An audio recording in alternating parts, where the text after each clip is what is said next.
À la base, l'idée de la création d'ADGV, c'est venu de quatre copains qui décident à un moment donné de se lancer dans ce qu'ils savent faire, entre guillemets, de mieux, savoir la tôlerie industrielle. Donc la création de la société ADGV Tôlerie a été assez particulière dans la mesure où on a suivi les étapes les unes après les autres. Tout d'abord, ça a été avec quoi on allait travailler et on s'est mis d'accord sur un choix de matériel de production.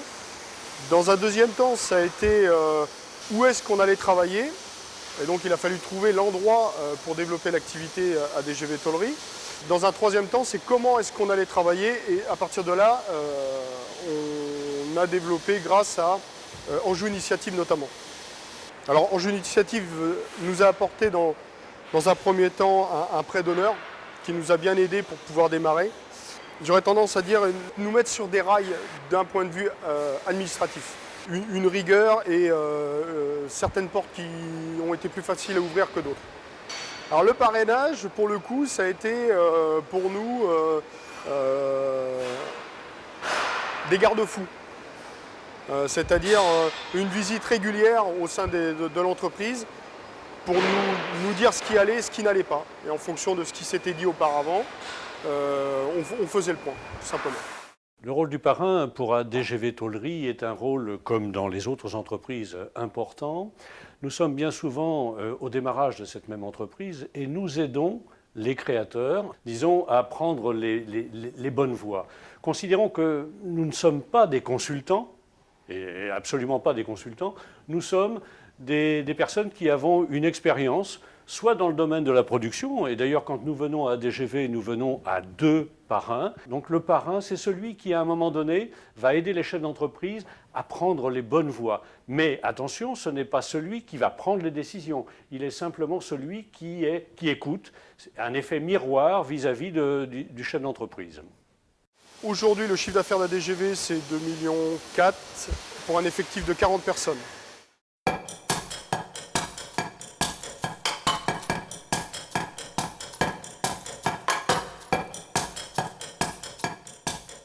SIO, c'est une entreprise trentenaire que j'ai reprise fin 2004. J'étais son 3e dirigeant. C'est une entreprise qui avait déjà été reprise une première fois en 92.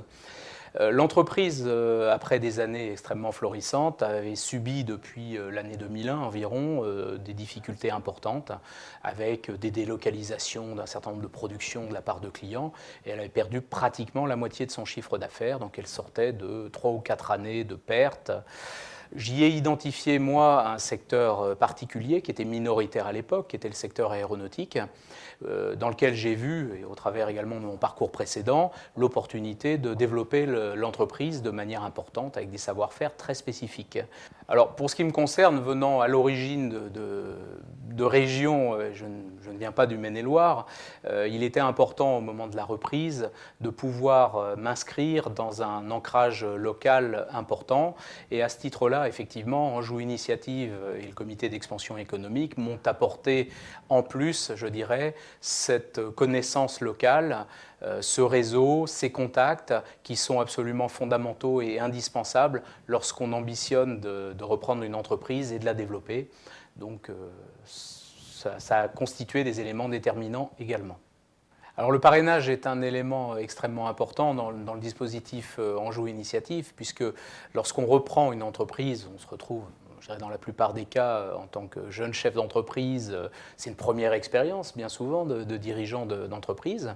Donc on passe, je dirais, souvent d'un schéma où on est encadré, où on a des collègues, on a des référents dans l'entreprise où on travaillait éventuellement précédemment. Et là, on devient tout seul, je dirais, à bord, à diriger.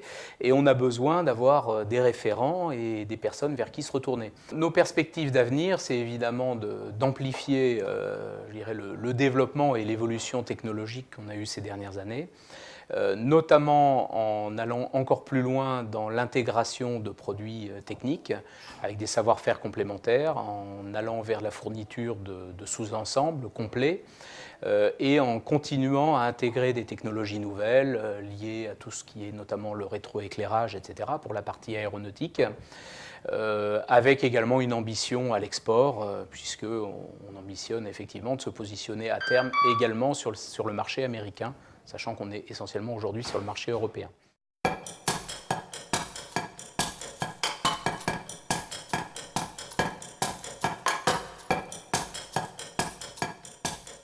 Elle s'appelle Arénis parce qu'elle fait référence aux arènes de Douai-la-Fontaine, et qu'on ne se départit pas de son ancrage territorial, et que ça me tenait à cœur que le nom de mon entreprise fasse référence à ce lieu que j'aime beaucoup, et puis à son caractère régional. Donc Arénis, c'est une société de services qui développe des activités de services autour des métiers de l'ultra-propreté, qui est le concept originel de l'entreprise, puisque le développement s'est fait autour de ça. Là où on a vraiment créé une différenciation dans le concept même d'Arénis, c'est en proposant des services associés. Alors on les appelle services associés parce qu'à l'origine, ce concept de service, c'est associé à nos contrats de nettoyage de locaux.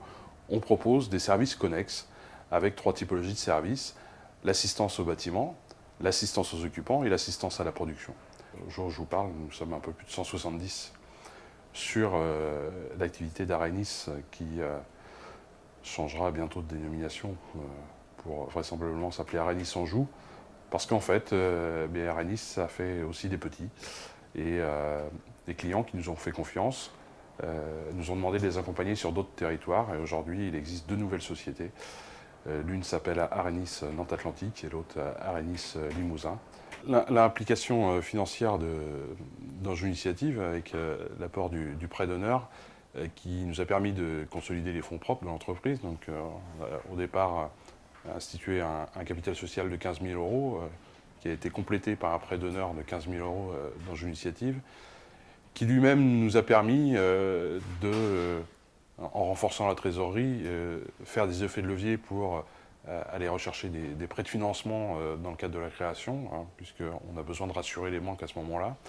Ça nous a aussi permis d'aller concourir à la prime régionale à la création d'emplois industriels à hauteur de 30 000 €. Donc. Et puis aussi l'accompagnement avec un parrain qui est nommé par Anjou Initiative et qui vient suivre et accompagner le projet sous des formes, si j'ai bien compris, un peu variées, surtout liées aux sensibilités du créateur et du parrain sur les besoins réciproques. Pour ma part, j'ai sollicité peu de fois finalement le parrain, mais à chaque fois à des moments clés de l'entreprise. Puis au fur et à mesure, on a noué des relations avec Anjou Initiative qui vont au-delà de l'accompagnement standard, mais aussi sur des mises en relation avec d'autres projets accompagnés, parce que finalement, on est tous des créateurs ou des repreneurs, puisqu'aujourd'hui il y a l'ouverture sur la reprise d'entreprise aussi.